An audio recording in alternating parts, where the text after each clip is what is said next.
ago when I was facilitating a retreat in the beautiful mountains of Colorado in Estes Park. And in that room, a person said to me, "I wish I could experience abundance."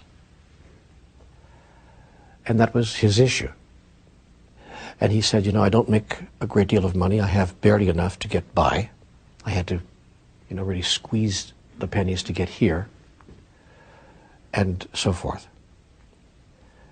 And he said, "I've all my life wanted to experience the kind of abundance that I see you," and he pointed to me in the front of the room, experiencing.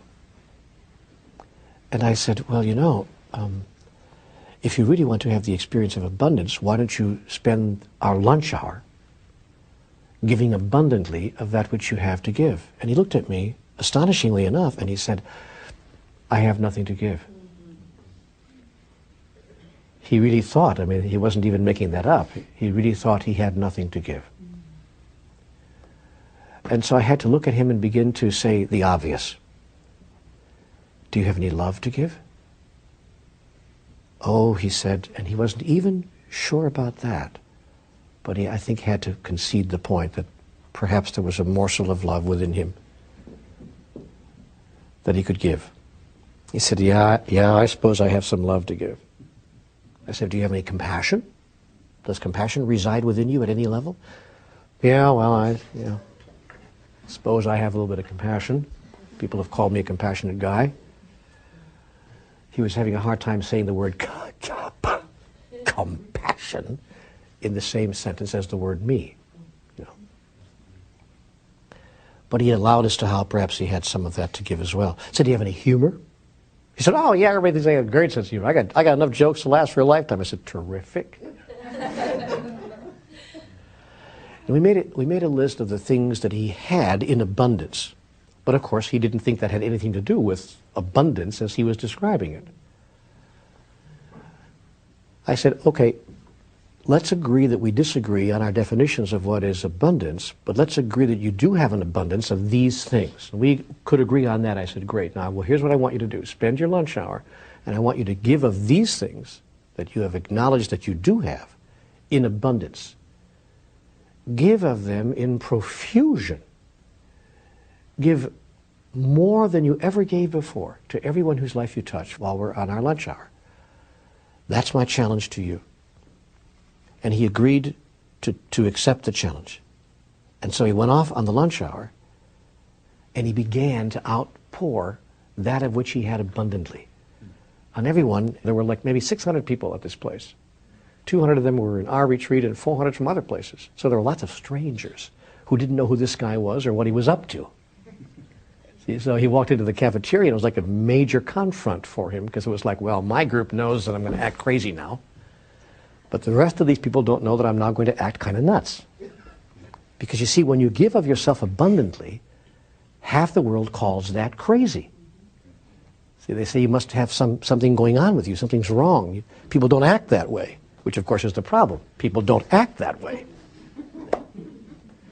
So here he is walking up to people in the cafeteria, and he is sharing abundantly of that which is abundantly his.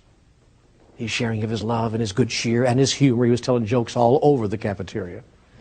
Some folks were laughing. Ha, ha, ha, ha, that's pretty funny. And other folks were laughing. Ha, ha, ha.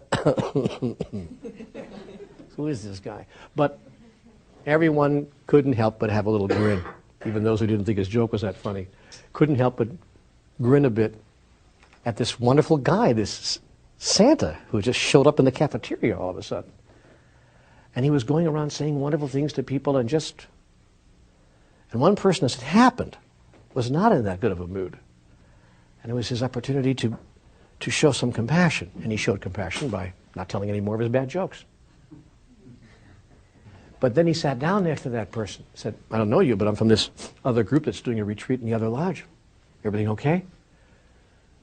Before he knew it, he had become involved in a conversation with God. And he got to express that part of himself. This guy came back from the lunch hour feeling so huge, feeling so big. And he said, I can't tell you. I said, how I feel. I said, do you feel abundant now? He said, yes, I do. I feel abundantly wealthy with all these grand parts of me that I haven't really given myself permission to express. That is to say, express, push out, to express, to push out. Hadn't given myself permission to do that. But what was really funny, and here's the trick that the group played on him. While he was at lunch, somebody went to the room and got their hat, and everybody in the room put money in the hat. So that when he got back to the room, the guy had like a lot of money in the hat, because the room just wanted to prove to him, you know, what goes around comes around and all that. It was this incredible in-the-moment experience of the truth. And he just sat there. This grown guy. The tears started to flow. And he had a direct experience of what is eternally so. That which you give to another, you give to yourself.